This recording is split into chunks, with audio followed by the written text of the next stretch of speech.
तो अब हम करेंगे क्वेश्चन नंबर 11 क्या ये जो कह रहे हैं, carefully study the diagram of the human respiratory system with labels A B C D, select the option which gives correct identification and main function और करेक्टरिस्टिक्स। ये जो 1 2 3 दिए हैं, 4 इनका नाम लिखना है और इनके करेक्टरिस्टिक लिखने हैं। तो पहला है ट्रेंचिया, सही है। दूसरा ये क्या है, रिब्स। और तीसरा ये क्या है, एल्वियोली। और चौथा है डायफ्राम। तो ट्रेंची का क्या फंक्शन है, it is supported by bony rings for conducting expired air. तो रिब्स का है when we breathe out ribs are lifted, ये दूसरा वाला गलत है। When we breathe in ribs are lifted, जब हम इन करते हैं ऑक्सीजन को तब रिब्स लिफ्ट होते हैं, तो ये गलत है। डायफ्राम वाला क्या है, it is pulled up when we breathe in, जब हम ब्रीद इन करते हैं तो ये पुल्ड अप हो जाती है, ठीक है, ये भी गलत है, फ्लैट एंड होते हैं। तो एल्वियोली का क्या है, thin volt cyclic structure for exchange of gases, alveoli वाला सही है, सी ऑप्शन इज करेक्ट, ठीक है। ट्रेंची वाला क्यों गलत है, it is supported by bony rings for conducting inspired air, ठीक है। बोनी रिंग्स तो होती है कंडक्टिंग इंस्पायर्ड एयर। चलो मुझसे देख लेते हैं इसका आंसर क्या है ट्रेंची वाले का। हमारे पास ये वाला है ट्रेंचिया फेरनेक्स और लार्नेक्स के एकदम एंड वाला जो पहला पार्ट आएगा वो ट्रेंचिया होगा, फिर रिंग ऑफ कार्टिलेज आएगा। तो रिंग ऑफ कार्टिलेज नीचे है, ट्रेंचिया ऊपर है। ट्रेंचिया जो है वो रिंग ऑफ कार्टिलेज से सपोर्टेड नहीं है, तो ऑप्शन क्या है, ट्रेंचिया सपोर्टेड बाय बोनी रिंग्स, तो ये गलत है, इसलिए हमारा सी ऑप्शन ही सही होगा, एल्वियोली, ठीक है। 12th question, identify the option that indicates the correct enzymes that is created in location A, B and C। तो A पे कौन सा होता है, अमाइलेज होता है। यहाँ पर कौन सा होता है, स्टमक में, ठीक है, पेप्सिन होता है। और तीसरा जो ये पैनक्रियाज वाला एरिया, इसके पास कौन सा होता है, ट्रिप्सिन वगैरह। तो उस हिसाब से अमाइलेज, पेप्सिन, ट्रिप्सिन कहाँ पर है, बी ऑप्शन में आ रहा है, इसलिए हमारा बी ऑप्शन करेक्ट है, ठीक है। 13th क्वेश्चन है, opening and closing of stomatal pores depends on. जो स्टोमेटल पोर्स है वो किस पे डिपेंड करती है, वो डिपेंड करती है वाटर कंटेंट पे, ठीक है। ज़्यादा वाटर कंटेंट होगा तो वो क्या करेंगी, ओपन होंगी, और कम होगा तो वो क्लोज रहेंगी। जैसे जो डेजर्ट एरिया होता है वहाँ पर स्टोमेटो पोर्स क्लोज रहती है, वहाँ पर पानी का लॉस कम हो, ताकि प्लांट पानी का लॉस कम करे। पर वहीं जब अब यहाँ पर आ जाए टेरेस्ट्रियल एरिया पे, जहाँ पर पानी की मात्रा प्लांट को अच्छी मिल रही है, तो वो अगर एक्सेस पानी उसके पास होगा तो वो क्या करेगा, गार्ड सेल्स को खोल लेगा, जिससे क्या होगा, पानी वेपोरेट हो जाएगा, जिसे हम ट्रांसपीरेशन बोलते हैं, ठीक है। अच्छा, 14th क्वेश्चन, 13th का डी है। 14th क्वेश्चन, ये पार्ट्स दिए हुए हैं, इनके नाम लिखे हुए हैं, उन्होंने बोला है कि नाम इनके सही है। अगर नाम सही है साथ में बताओ कि इनका फंक्शन भी सही लिखा है। तो ये फर्स्ट पार्ट है, इसे पल्मोनरी वीन बोलते हैं, हाँ ठीक है। Take impure blood from body parts, गलत। ये क्या कर रहा है, लंग्स से प्योर ब्लड लेकर आ रहा है, ठीक है, तो पहला गलत हो गया। दूसरा है पल्मोनरी आर्टरीज, ठीक है, ये पल्मोनरी आर्टरीज ही हैं, तो ये क्या कर रही है, take blood from lungs to heart, ये भी गलत है। ये क्या कर रही है, take blood from heart to body parts, ये इसका फंक्शन था, ये भी गलत है। अयोटा का क्या है, take blood from heart to body parts, ये भी गलत है। अयोटा का ये फंक्शन नहीं होता कि वो ब्लड हार्ट से बॉडी पार्ट्स की तरफ पहुंचाए। अगला वीना केवा का क्या है, blood from body parts to the right auricle, blood सारी बॉडी से लेकर वो कहाँ देता है, राइट ऑरिकल में देता है, राइट ऑरिकल, ये वाला जो पहला पार्ट है यहाँ पर देता है, ये ठीक है, डी ऑप्शन करेक्ट है। और एक बार हम इसका हार्ट वाला रोटा का देख लेते हैं, ये रहा ओटा, ठीक है। ये क्या कर रहा है, पूरी बॉडी को दे रहा है, एक मिनट देख लें इसका भी।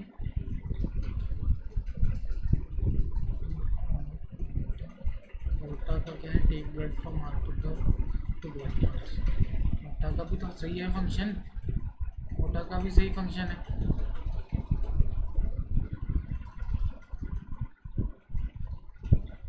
पल्मोनरी आर्टरीज का गलत है। अच्छा, थर्ड वाला क्या है, और थर्ड वाले का नाम गलत है, अयोटा का फंक्शन सही दिया हुआ है, पर इसका नाम ये नहीं है, थर्ड वाले का नाम एओर्टा नहीं है, इसका नाम क्या है, इसका नाम है, ये जो जाएगा हमारा किसके पास जा रहा है, ये हमारा जा रहा है लंग्स के पास वापस।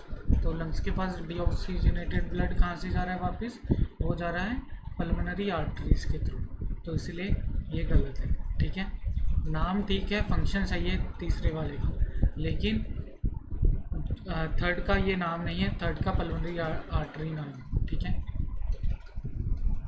तो इसलिए हमारा फोर्थ वाला सही है। अब हार्ट का फंक्शन आ गया, ये क्या हो रहा है, दोनों तरफ से प्रेस हो रहे हैं, राइट वेंट्रिकल और लेफ्ट वेंट्रिकल दोनों क्या हो रहे हैं, प्रेस हो रहे हैं। अगर ये प्रेस होंगे तो ये ब्लड को क्या करेंगे, ये जो लेफ्ट वाला ये पूरी बॉडी में ब्लड पहुंचाएगा, और ये जो राइट वाला ये लंग्स को दोबारा डीऑक्सीजनेटेड ब्लड पहुंचा के ऑक्सीजनेटेड ब्लड दोबारा इसके पास आएगा, हार्ट के पास। ठीक है, तो यहाँ पर क्या लिखा हुआ है, ब्लड ट्रांसफ़र होगा कहाँ से, to lungs for oxygenation and is pumped into various organ simultaneously, B part है इसका। ठीक है, आपको पता है जब नीचे वाला वेंट्रिकल वाला हिस्सा दोनों राइट और लेफ्ट जब प्रेस होते हैं तो ब्लड क्या जाता है, जो लेफ्ट वाला होता है वो पूरी बॉडी में पहुंचाता है ब्लड, और जो हमारा राइट वाला होता है वो दोबारा लंग्स के पास पहुंचाता है ताकि उसकी ऑक्सीजनेशन हो जाए। ठीक है, फिर 16th क्वेश्चन फिर से वही, इन सब का नाम लिखना है, और मतलब नाम इन सब का लिखा हुआ है 1 2 3 4, और इनका फंक्शन लिखा हुआ है, करेक्ट फंक्शन को मैच करना है। हमें पता है ये माउथ है, माउथ पे क्या होता है, लेंथ नहीं, लेंथ डिपेंड करती है, हाँ initial phase of starch digestion होता है, तो फर्स्ट के लिए बी है। सेकंड के लिए क्या है, सेकंड क्या है, ये किसको दिखा रहा है, ये लीवर को दिखा रहा है। तो लीवर में क्या होता है, लीवर में हमारा क्या डाइजेस्ट होता है, फैट लाइपेज वगैरह डाइजेस्ट वो होता है। तो थर्ड सेकंड का क्या आएगा, increase the efficiency of lipase enzyme action. इसके बाद थर्ड हमारा क्या है, थर्ड हमारा यहाँ पर दिखा रहा है स्मॉल इंटेस्टाइन शुरू हो गया, तो स्मॉल इंटेस्टाइन किस पे डिपेंड करता है, depends on the food organism से ही। और फोर्थ हमारा कौन सा है, फोर्थ हमारा है स्मॉल इंटेस्टाइन, मतलब ये जो थर्ड है ये हमारा पैनक्रियास वाला हिस्सा है। ठीक है, और ये थर्ड वाला और फोर्थ वाले में अच्छे से देखो, क्योंकि फोर्थ वाले पे फिर डाइजेशन होगी, और ये जो स्मॉल इंटेस्टाइन फोर्थ में दिख रहा है तो ये साइज़ पे डिपेंड करेगा। तो इसलिए फोर्थ का ए, फर्स्ट का बी, फर्स्ट का बी, फोर्थ का ए। ठीक है, ये तो दो मिल गया। थर्ड का देख लेते हैं, थर्ड का हमारा क्या था कि क्या होता है, डाइजेशन होती है। थर्ड का सी, थर्ड का सेकंड का सी, सेकंड क्योंकि लीवर है ना, लीवर में क्या हो रही है, डाइजेशन, इसलिए हमारा कौन सा ऑप्शन बना, बी सी ए, और थर्ड का डी, थर्ड का डी। ठीक है, तो ये हमारा ऑप्शन क्या होगा, बी, बी इसका आंसर। अब हमारा ये, which of the following mirror is used by scientist to examine small cavity in patients teeth. Patients के टीथ्स में अगर कैविटी वगैरह है तो कौन सा मिरर यूज़ होता है, कनकेव मिरर, इमेज बड़ी बनती है, इसलिए सी ऑप्शन इसका करेक्ट आंसर। इसमें से कौन सा डायग्राम सही है, कन्वर्जिंग लेंस का, कन्वर्जिंग लेंस मतलब कॉन्वेक्स लेंस, तो हमारा कौन सा डायग्राम, ये बी वाला गलत है, क्योंकि रे जब यहाँ से नहीं निकलती ऐसे नहीं आती, ओ से निकलेगी ऑप्टिकल सेंटर से, ये भी गलत है डी वाला। और ए वाला, ए वाले में यहाँ तो सही हो रहा है, पर जब ओ से निकलेगी तो स्ट्रेट लाइन निकलेगी, ना कि ये थोड़ी सी क्या होगी, बैंड नहीं होगी, यहाँ पर बैंड हो रही है ना, ओ से निकलेगी तो यहाँ पर ऐसे आनी चाहिए थी, ऐसे जानी चाहिए थी, पर ये स्ट्रेट नहीं जा रही, तो हमारा ये स्ट्रेट लाइन कहाँ पर आ रही है, ओ से जब निकल रही है ये, इसलिए हमारा सी ऑप्शन सही है। 19th question, which of the following can make a parallel beam of light when light from A point source is incident on it. जब पैरेलल बीम ऑफ लाइट उस पर पड़े तो हमें वो क्या दे दें, विच of the following can make a parallel, मतलब पैरेलल बीम ऑफ लाइट हमें मिले जब उस पर पॉइंट सोर्स से लाइट पड़े। पैरेलल बीम कौन देगा, पॉइंट सोर्स से, कनकेव मिरर और कॉन्वेक्स लेंस देगा। ठीक है, क्योंकि दोनों ही क्या है, कन्वर्जिंग है। अगर उनके पास पहले से ही कन्वर्जिंग रेज आ रही है तो वो क्या, जो उनके पास रेज आएंगी ऐसे, तो वो पैरेलल कर देंगे रेज को। ठीक है, इसका डायग्राम दिखाते हैं आपको बुक में से, चैप्टर 10th।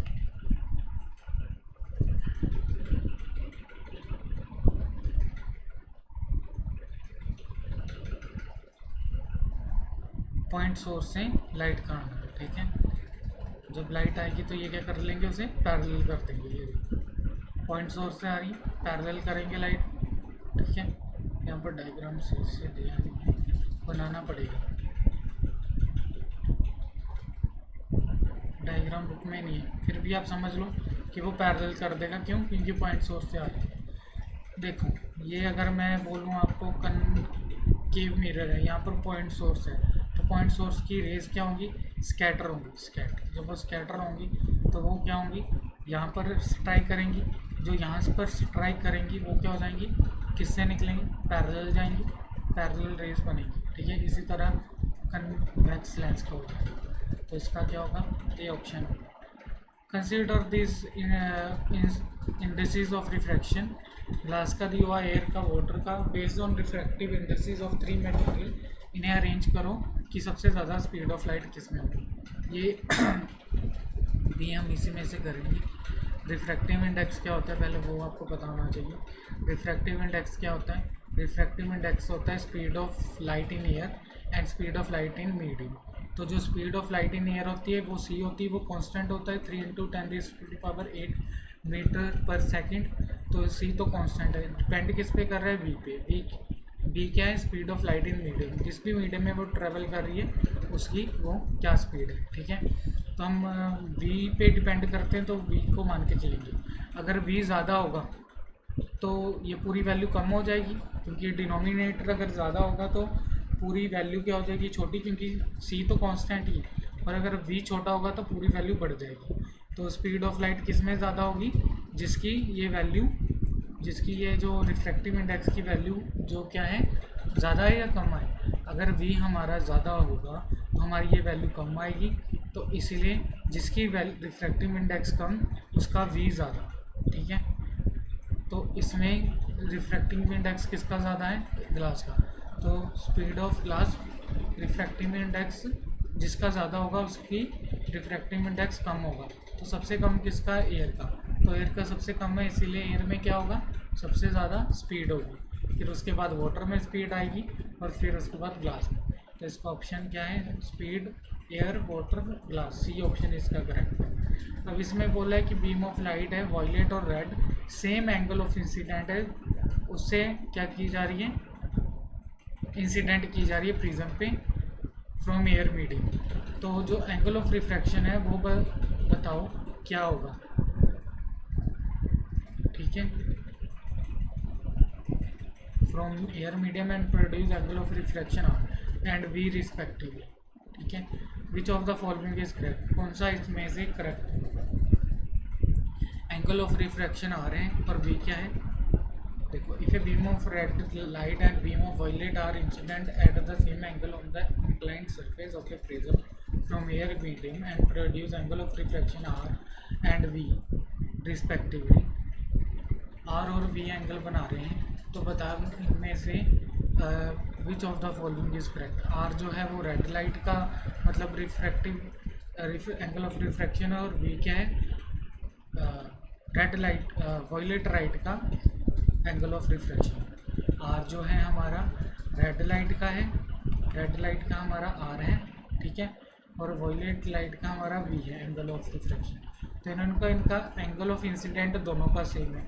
तो बताओ इनका दोनों में से एंगल ऑफ रिफ्रैक्शन किसका ज़्यादा होगा।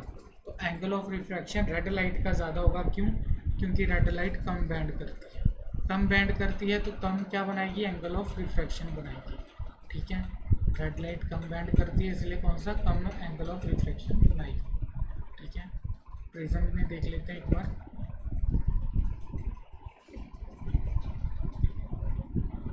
प्रिज्म 11th चैप्टर, ये देखो यहाँ पर लिखा हुआ है रेड लाइट, निचली line, red light bends least while violet light the most, ठीक है। यहाँ पर भी देख लो, जब ये वाइट लाइट आएगी तो जो ये रेड लाइट है वो सबसे कम बैंड हो रही है, और जो हमारी वायलेट लाइट है वो सबसे ज़्यादा बैंड हो रही है। इसलिए क्या होगा, इसका जो एंगल ऑफ रिफ्रैक्शन है वो कम होगा और angle of refraction red light का ज़्यादा होगा। इसलिए हमारा R greater than V, B is correct answer. ठीक है, अब अगला 22 क्वेश्चन इसमें बताया है examine the above figure and state which of the following option is correct. ठीक है, तो ये बोला है ये कौन सा मिरर है, कनकेव मिरर है, सी पे रखा हुआ है। सी पे रखा हुआ है तो आपको पता है सेम साइज़ का ही बनेगी इमेज और उल्टी बनेगी। ठीक है, तो इसका जो आंसर होगा वो होगा कि focal length, the mirror has focal length this and will produce image of magnification +1। ठीक है, +1 image, -1, -6 focal length, 1 small box in the figure is equal to 1 centimeter. तो इसका पहले फोकल लेंथ निकाल देते हैं। 1 2 3 3 है तो -3 सेंटीमीटर इसकी फोकल लेंथ है। -3 फोकल लेंथ किस में आ रही है, बी और सी में आ रही है। और ये मैग्नीफिकेशन जो बनेगी वो क्या होगी, -1 ही बनेगी, क्योंकि मैग्नीफिकेशन क्या होती है, m is equal to, magnification क्या होती है, कन्वेक्स मिरर की अगर हमें मैग्नीफिकेशन निकालनी है तो उसका फॉर्मूला हमारे पास क्या होता है, m is equal to -v/h। तो हम -v/h वाला यूज़ करेंगे और -v/h अगर हम यहाँ पर लगाएंगे तो हमारी जो v है वो ऑलरेडी माइनस में है। ठीक है, और जो हाइट है वो हमारी पॉजिटिव है। ठीक है, तो ये हमारा जो जाएगा मैग्नीफिकेशन हमारी जाएगी, ये हमारी नेगेटिव आ जाएगी। ठीक है, इसका आंसर बी होगा।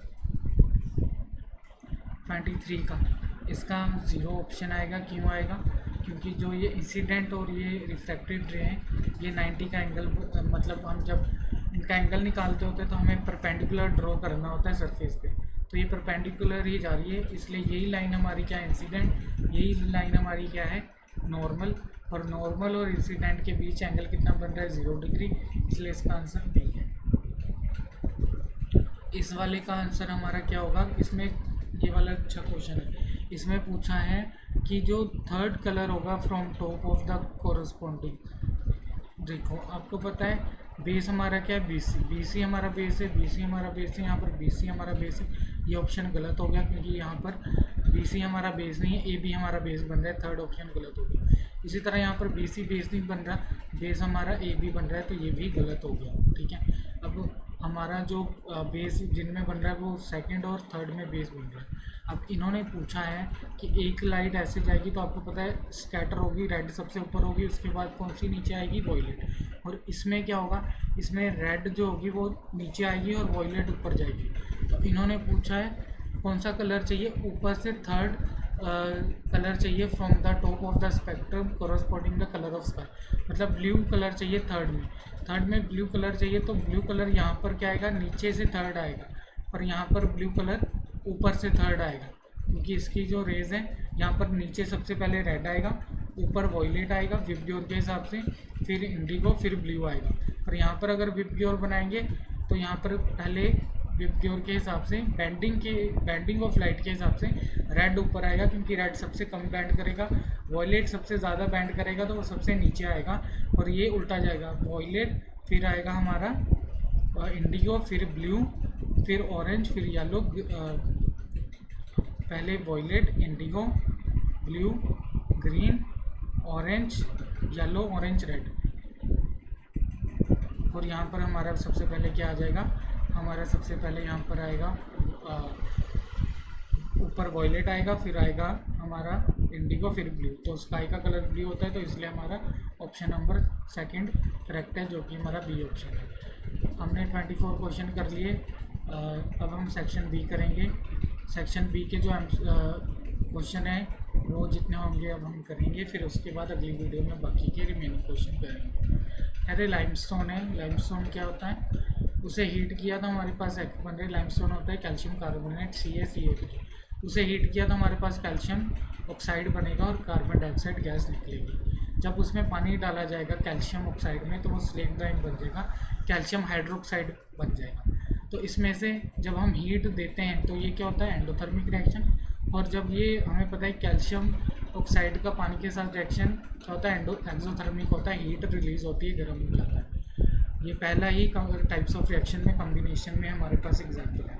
तो इसमें ये हमारा क्या है, पहला स्टेप हमारा जो है ये हमारा क्या है एंडोथर्मिक, और दूसरा हमारा क्या है एक्सोथर्मिक। एंडोथर्मिक ठीक है, एक्सोथर्मिक, तो सी ऑप्शन हमारा इसमें करेक्ट है। इसके बाद किस ईयर में कंसनट्रेशन हाइड्रोजन सबसे ज़्यादा है? एच पॉजिटिव आयन की कंसनट्रेशन सबसे ज़्यादा किस में, जिसमें पीएच वैल्यू कम होगी। पीएच वैल्यू किस ईयर में कम है, देखो तो पीएच वैल्यू इस वाले में कम है 2008 में, इसलिए हमारा पीएच वैल्यू जिसमें कम है वही हमारे ईयर में कंसंट्रेशन ऑफ हाइड्रोजन आयन सबसे ज़्यादा होगी। इसका आंसर क्या होगा, बी। डायग्राम है ये, मेटल और डाइल्यूट एसिड का शो कर रहा है, हमने ऊपर पहले भी किया था। जिंक, मैग्नीशियम, आयरन और कॉपर। कॉपर के साथ कोई रिएक्शन नहीं होगा क्योंकि कॉपर लेस रिएक्टिव होता है हाइड्रोजन से। आयरन के साथ भी होगा, मैग्नीशियम के साथ भी हो जाएगा, जिंक के साथ भी हो जाएगा, और कौन सी गैस निकलेगी, हाइड्रोजन गैस निकलेगी। ठीक है, अब ये कह रहे हैं कि मैग्नीशियम का स्पेसिफिकली इन्होंने पूछ लिया कि मैग्नीशियम जो टेस्ट ट्यूब बी में है उसका डिफरेंट बिहेवियर क्यों है। उसका डिफरेंट बिहेवियर इसलिए क्योंकि आप देख रहे हो कि जो मैग्नीशियम है वो फ्लोट कर रहा है। क्यों? क्योंकि उसके आसपास बबल लगे हुए हैं। ये जो बबल है ये हाइड्रोजन गैस के, इसलिए ये फ्लोट कर रहे हैं। तो इसका आंसर जो होगा वो होगा मैग्नीशियम जो है वो magnesium dilute HCl to produce hydrogen gas. ठीक है, ये वाला बी ऑप्शन है, which help in floating. 28th question हमें पूछा है कि ये जो उनसे फोर सब्सटेंस की इंफॉर्मेशन दी हुई है, उनका मेल्टिंग पॉइंट और उनकी इलेक्ट्रिकल कंडक्टिविटी दी है। इसमें पूछा है कौन सा आयनिक कंपाउंड है। हमें पता है कि आयनिक कंपाउंड का मेल्टिंग पॉइंट बहुत ज़्यादा होता है, बी का भी बहुत ज़्यादा है, सी का भी बहुत ज़्यादा है और डी का भी बहुत ज़्यादा है। इसलिए ये क्या है, आयनिक कंपाउंड की श्रेणी में हम रख सकते हैं, पर आगे भी हम पढ़ेंगे। अब हमें पता है इलेक्ट्रिकल कंडक्टिविटी, आयनिक कंपाउंड सिर्फ लिक्विड या एक्वस स्टेट में ही इलेक्ट्रिकल कंडक्टिविटी देते हैं, इसलिए इनमें से ये सॉलिड स्टेट में नहीं देते। ये भी सही है, पुअर आ गए तीनों। पर अब ये वाला आंसर हमारा बताएगा कि कौन लिक्विड स्टेट में देता है, कौन नहीं देता। बी देता है हाँ, सी देता है हाँ, डी नहीं दे रहा। डी लिक्विड स्टेट में कंडक्टिविटी नहीं दे रहा, इसलिए डी हमारा आयनिक कंपाउंड नहीं है। बी और सी है, तो यहाँ से हमारा ऑप्शन क्या बनेगा, बी ऑप्शन, जिसमें हमारा बी और सी ऑप्शन है। 29th क्वेश्चन करेंगे। विनय ने जो करी की स्टेन है शर्ट पे लग गई, जब उसने सोप से वॉश किया तो वो रेडिश ब्राउन होगी, दोबारा जब उसने पानी से धोया तो वो येलो होगी। तो इसमें क्या है, आपको पता है जो करी स्टेन है उसमें टर्मरिक होती है, टर्मरिक एसिडिक इन नेचर होती है, जिसकी वजह से क्या होगा, सोप बेसिक इन नेचर होगा तो वो क्या कर देगा, उसे येलो रेडिश ब्राउन कर देगा येलो से। ठीक है, आपने वो पेपर पे येलो कलर लगाते हो, फिर उसके बाद सोप उसके ऊपर फेरते हो तो वो रेड हो जाता है ना, एक्टिविटी की होगी आपने छोटी क्लास में, तो वही है। और टर्मरिक एक नेचुरल इंडिकेटर है जो रेडिश टिंज देता है बेस में। तो इसका जो सही आंसर होगा वो फर्स्ट और थर्ड होगा। और फर्स्ट और थर्ड किस में आ रहा है, और फर्स्ट नहीं सेकंड, क्योंकि सोप बेसिक है ना, तो सेकंड और थर्ड किस में आ रहा है, बी ऑप्शन में। तो इसमें आप बताना है कि विच of the following setup glow bulb किस में ग्लो होगा। तो आपको पता है ये जो हमारा सेकंड है, पहला डाइल्यूट HCl है, ये आयोनाइज हो जाएंगे तो ये कंडक्ट करेगा इलेक्ट्रिसिटी, इसमें बल्ब ग्लो करेगा। शुगर सोल्यूशन में नहीं करेगा, ठीक है, क्योंकि ये डिसोसिएट नहीं होगा। अल्कोहल भी डिसोसिएट नहीं होगा आयंस में, इसलिए यहाँ पर भी बल्ब ग्लो नहीं करेगा। लाइम वाटर आयंस में डिसोसिएट हो जाएगा, इसलिए यहाँ पर भी बल्ब ग्लो करेगा। फर्स्ट और फोर्थ में करेगा, फर्स्ट और फोर्थ में करेगा, मतलब बी ऑप्शन। ठीक है, इसके बाद हमारा है असर्शन एंड रीजनिंग, जिसमें बोला है ए का आंसर अगर आप ए मार्क करोगे तो इसका मतलब होगा both A and R are true, और आर करेक्ट एक्सप्लेनेशन है ए की। और बी में दिया है कि both A and R are true, R is not correct explanation of A.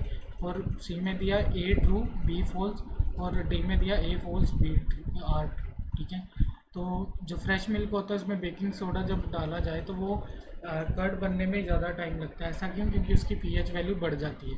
और यहाँ पर क्या लिखा है, पीएच वैल्यू कम हो जाती है। तो यहाँ पर क्या है, A is true, R is false. ठीक है, उसके बाद decomposition of vegetable matter into compost is endothermic reaction, गलत है। क्यों? क्योंकि एंडोथर्मिक नहीं है, एक्सोथर्मिक है।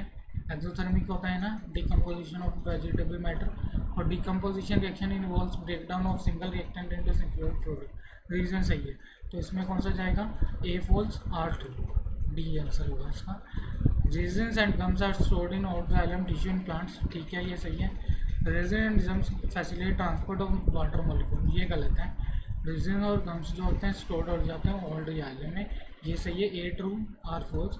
स्काई ब्लू कलर का होता है डे टाइम में, ये white light is compose of 7 colour. दोनों इंडिविजुअली ट्रू है, both A and true R, both A and R true.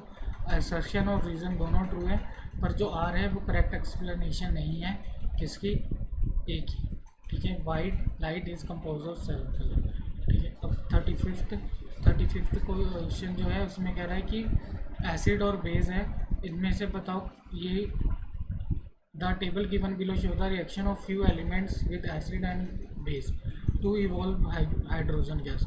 तो इनमें से कौन सा एलिमेंट एम्फोटेरिक है? एम्फोटेरिक ऑक्साइड वो होगा जो एसिड और बेस दोनों के साथ क्या दे, हाइड्रोजन गैस दे। तो इनमें से एसिड के साथ और बेस के साथ बी भी हाइड्रोजन गैस इवॉल्व कर रहे हैं, डी भी कर रहा है, इसलिए ए बी और डी दोनों हमारे क्या हैं, बी और डी हमारे दोनों क्या हैं, एम्फोटेरिक ऑक्साइड्स हैं। 36th question, in which of the following group of organisms blood follows through the heart only once during one cycle of passes through the body. अब ये हमारा क्वेश्चन थोड़ा हटके हैं, इसे कैसे करेंगे, इसे करेंगे एलिमिनेशन मेथड से, मतलब हम ऑप्शंस को एलिमिनेट करेंगे। हमें पता है पैरेट बर्ड है, एप्स में आता है, एप्स में हमें पता है डबल सर्कुलेशन होता है, तो सिंगल पूछा इसलिए ये हमारा गलत है। इसी तरह जब हम बी में जाएंगे तो हमें पता है जो पिजन है वो भी बर्ड है, ठीक है, इसमें भी हमारा क्या होगा, डबल सर्कुलेशन, ये भी गलत हो गई। इसके बाद हमारा वेल, लेबियो, पेंगुइन है। वेल हमारी किस में आती है, मैमल्स में आती है, और मैमल्स में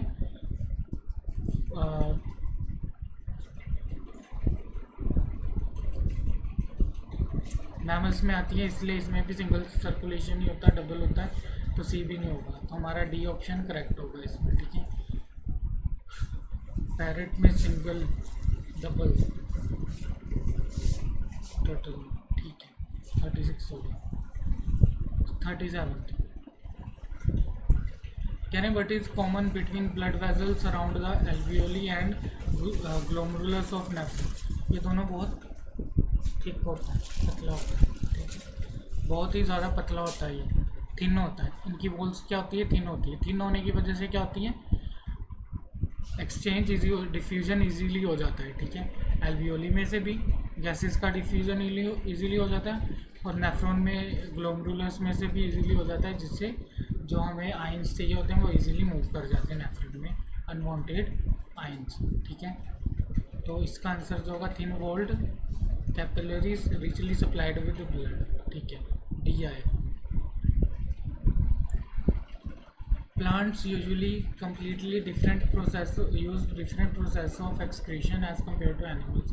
Which of the following is not followed by plants for excretion? Excretion के लिए कौन सा वाला प्रोसेस नहीं फॉलो किया जाता है? एक्सेस वाटर के लिए ट्रांसपीरेशन, ठीक है, बी वाला नहीं किया जाता। They selectively filter toxic substances through their leaves, ठीक है, बी नहीं किया जाता। जो लिव्स से है वो वाटर ही रिमूव होता है, टॉक्सिक सब्सटेंसेस नहीं रिमूव होता। जो वेस्ट होता है वो कहाँ से होता है, रेजिन्स और गम्स के थ्रू ओल्ड जाइलम में चला जाता है, हमने अभी पढ़ा। एक्सक्रीशन जो होता है वो सोयल में ज़्यादातर कर देते हैं, ठीक है। अब पावर ऑफ लेंस 4 में डायोप्टर दिए हुए, तो ये कौन सा है, पहले तो कनकेव लेंस है क्योंकि माइनस पावर है, तो इसका मतलब that it means that the lens is, तो लेंस कौन सा है, लेंस हमारा है कनकेव। अब उसमें पूछा है कि इसकी फोकल लेंथ भी बताओ। फोकल लेंथ क्या होती है, power is equal to reciprocal of focal length, तो 1/4 करोगे तो कितना आ जाएगा, 0.25 माइनस का, ठीक है, वो मीटर में आएगा। जब उसे सेंटीमीटर में करोगे तो ये क्या है, -25 सेंटीमीटर। सी ऑप्शन इसका करेक्ट आंसर है, C. 14th question, ray from sun converges at 0.15 centimeter in front of concave mirror. Where should an object be placed so that size of its image is equal to the size of object?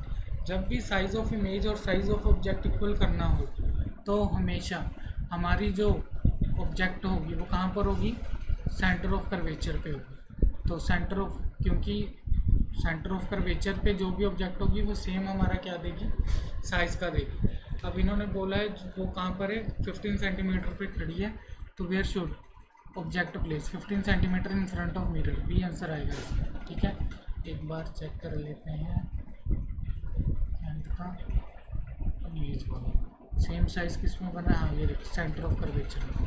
यहाँ से table भी हम देख सकते हैं कि जब हमारे सी पे होगी ऑब्जेक्ट और सी पे ही इमेज होगी तो सेम साइज़ बनेगा। ठीक है, सेम साइज़ बनेगा, इसलिए सेंटर ऑफ कर्वेचर पे। और सेम क्योंकि पहले ही उन्होंने बोला है कि कहाँ पर है 15 centimeter in front of image बन रही है, मतलब जो हमारी ऑब्जेक्ट है वो भी 15 सेंटीमीटर फ्रंट ऑफ मिरर होगी। और इसका दूसरा आंसर सेंटर ऑफ कर्वेचर भी हम बोल सकते हैं। इससे हम फोकल लेंथ भी निकाल सकते हैं।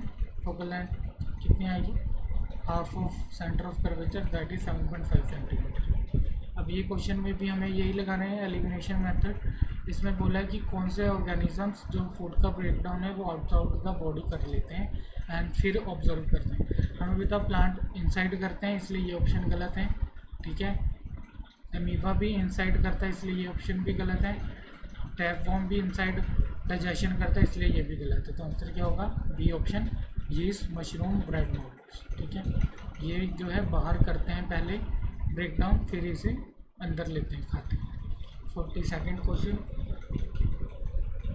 पर्सन की जो ट्यूबल पार्ट है नेफ्रॉन का वो फंक्शन अच्छे से नहीं कर रही, but will it effect on urine formation. Urine formation में क्या होगा, ट्यूबल जो ट्यूबल पार्ट होता है नेफ्रॉन का वो क्या करता है, पानी को रीऑब्जर्व करने में हेल्प करता है। जो हमारे वाटर होता है उसे रीऑब्जर्प्शन में हेल्प करता है। ठीक है, 6 नेफ्रॉन वाला हम देखेंगे। ये देखो, ये यहाँ पर ट्यूबल्स का फंक्शन लिखा हुआ है अच्छे से। इन्होंने लिखा है जो ट्यूबल होता है वो वाटर और मेजर सोल्ट्स की, ये वाली लाइन, अमीनो एसिड्स यहाँ से सम टुगेदर से लेकर यहाँ तक, ये वाला पढ़ो। ये लिखा है some substances in the initial filtrate such as glucose, amino acids, salts and major amounts of water are selectively reabsorbed as a urine flow along the tubes। ठीक है, जब तो अमाउंट ऑफ जो ट्यूब्स होती हैं वो क्या करती हैं, वाटर वगैरह को रीअब्जॉर्ब कर लेती हैं। अब तो हमारा वाटर जो होता है वो थोड़ा कंसनट्रेटेड होता है। तो इन्होंने कहा है कि जब हमारी ट्यूबवेल ही ख़राब हो गए फंक्शन करना, तो हमारा जो यूराइन होगा उस पर क्या असर पड़ेगा। जो हमारा यूराइन कंसनट्रेटेड होता है, देखो पहला ऑप्शन है कि यूराइन विल नॉट फॉर्म, ऐसा तो होगा नहीं, यूराइन बनेगा। ठीक है, quality and quantity of urine is affected, quality और क्वांटिटी दोनों इफेक्ट करेगी। ठीक है, यूराइन इज़ मोर कंसनट्रेटेड, ये गलत होगा क्योंकि हमने देखा है वो पानी तो ऑब्जर्व कर ही नहीं पाएगा। अगर ट्यूबवेल पार्ट खराब होगा तो वो क्या कहेगा, पानी ऑब्जर्व नहीं करेगा तो वो कंसनट्रेटेड नहीं होगा, वो डाइल्यूट होगा, इसलिए डी ऑप्शन हमारा करेक्ट होगा। ठीक है, 43 क्वेश्चन कर रहे हैं। If the real image of candle flame formed by a lens is 3 times the size of the flame and the distance between the lens and image is 80 centimeter, at what distance should the candle be placed from the lens। ठीक है, तो हमें क्या दिया हुआ है, distance between the lens and the image का distance दिया हुआ है, हमें कैंडल का डिस्टेंस पूछा हुआ है, और हमें 80 सेंटीमीटर इमेज का दिया हुआ है, और हमें साइज ऑफ क्या दिया हुआ है, candle flame by a lens is 3 times the size of the flame. जो इमेज का साइज़ है वो 3 टाइम्स है कैंडल की इमेज से। तो मतलब मैग्नीफिकेशन क्या होती है, V/U। तो जो हमारा V है वो 80 है, U हमारा पता नहीं है, और मैग्नीफिकेशन हमारी 3 आएगी। तो हमारा जो 80 होगा वो नीचे डिवाइड में आ जाएगा। एक बार इसे देख लेते हैं हमारा करके,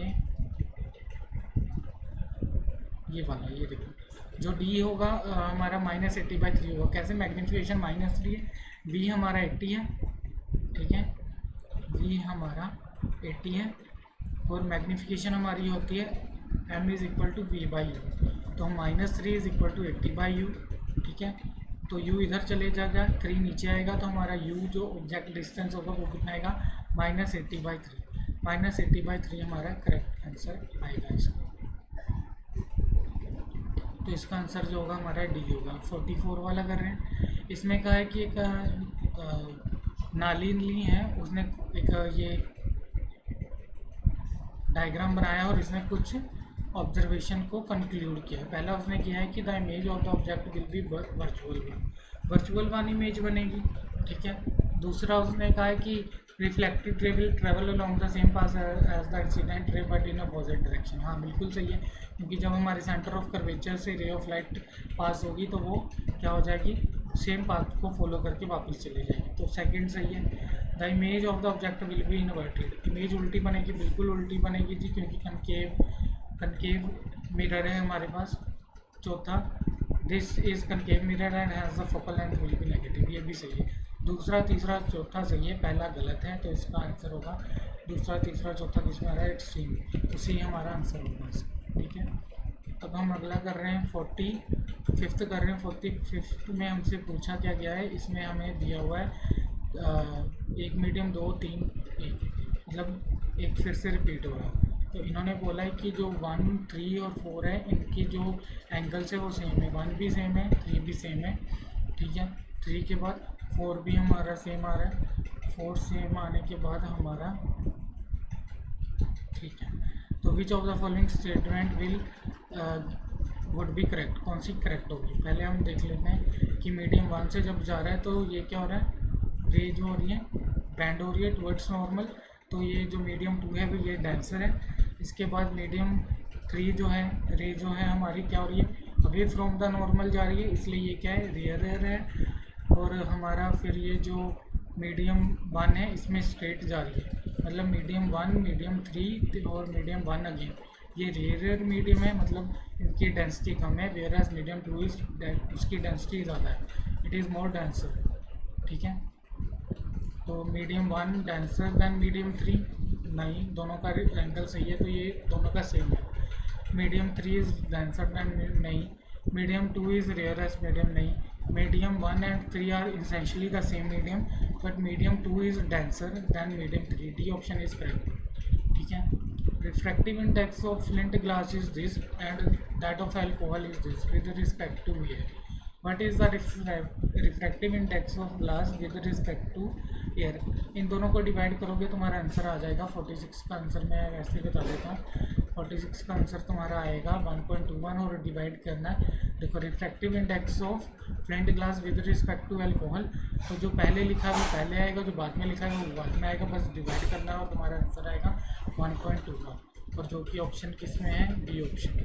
47th क्वेश्चन देखो, 47th क्वेश्चन में क्या बोला है कि above lens focal length 10 centimetre, इसकी focal length 10 centimetre, object height 2 mm है, और प्लेस कहाँ पर किया गया है, 5 सेंटीमीटर डिस्टेंस है पोल से इसका। तो ऑब्जेक्ट का डिस्टेंस कितना है, 5 centimeter from the pole. Image की हाइट पता करनी है, इमेज की हाइट पता करने के लिए हमारा focal length F positive, height हमारी जो है ऑब्जेक्ट की वो क्या है 2 mm, जो कि आ जाएगी 0.2 सेंटीमीटर, और वो किस में आएगी, नेगेटिव में आएगी, क्योंकि ऑब्जेक्ट हमारी इधर है। उसके बाद फोकल लेंथ हम पॉजिटिव लेते हैं, 10 सेंटीमीटर प्लस में आएगा, और जो हमारा ये है ऑब्जेक्ट का डिस्टेंस वो क्या आएगा, -5, और यहाँ से हम क्या निकाल लेंगे, b निकाल लेंगे। जब हम b निकालेंगे हमारे पास u और v आ जाएगा, उनकी रेशियो से हमारे पास मैग्नीफिकेशन आ जाएगी। मैग्नीफिकेशन के बाद हम हाइट का यूज़ करके h/h, उससे हम h' निकाल लेंगे, हाइट ऑफ द इमेज निकाल लेंगे। तो इसे हम देख लेते हैं कैसे करना है, मैंने मेन आपको बता दिया है, फिर भी आपको देखने। देखिए, फोकल लेंथ पॉजिटिव, जो हमारी हाइट ऑफ द ऑब्जेक्ट है वो 2 mm है, जो कि हम 0.2 सेंटीमीटर लेंगे। ऑब्जेक्ट डिस्टेंस -5 सेंटीमीटर लेंगे, फॉर्मूला लगाएंगे 1/f = 1/b -1/5, और 1/v हमारा आ जाएगा 1/10 -1/10 1/10 -1/5, क्योंकि हमारा जो v है वो इधर ही रहेगा, ये इधर जाके प्लस होना चाहिए।